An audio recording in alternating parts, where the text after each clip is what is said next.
Once upon a time, in the mystical land of JavaScript, where there lived a peculiar expression misunderstood by many. Legend says it equals -18, but how Ojis was asking? Let's unravel this riddle. 3, 2, 1. Our hero, the JavaScript engine, embarks on a quest to solve it. Chapter 1. The multiplication cavern. Deep in the cavern, JavaScript engine encounters string at 5 multiplies 4. Aha! It exclaims. Before I take your job, I will transform it to a number. Lock it. With a wave of its magical parsing wand, string at 5 transforms into number 5. When he emerges victorious, our hero moves on. Chapter 2. The Addition Bridge. The Addition Bridge, one stringed one stand on opposite sides. JavaScript engine ponders. To add or to concatenate.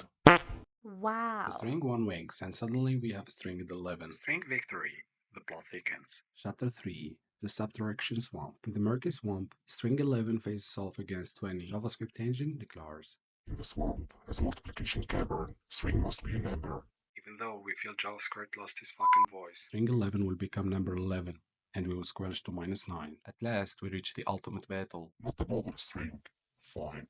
Let's number up. The dust settles, revealing our distant result -18. And so, our tale concludes. But what lessons does it teach? JavaScript type coercion is like shapeshift and spell, where the plus sign is the trickster god of operators, and where other math symbols are like strict gym teachers. In the realm of a JavaScript, always pack your waterproof logic boots. It's like bringing a sturdy raft to a swamp, where you will stay above the murky waters of confusion. And remember friends, unlike a JavaScript, I can't automatically coerce you into liking this video. That will be unethical and probably require more complex regex. Stay tuned for more digital shenanigans. Next time we might explore why arrays start at 0, or maybe we will just explore why programmers prefer dark mode. Who knows, we might even teach a neural network to understand my code comments. Now that's what I call artificial intelligence. I agree.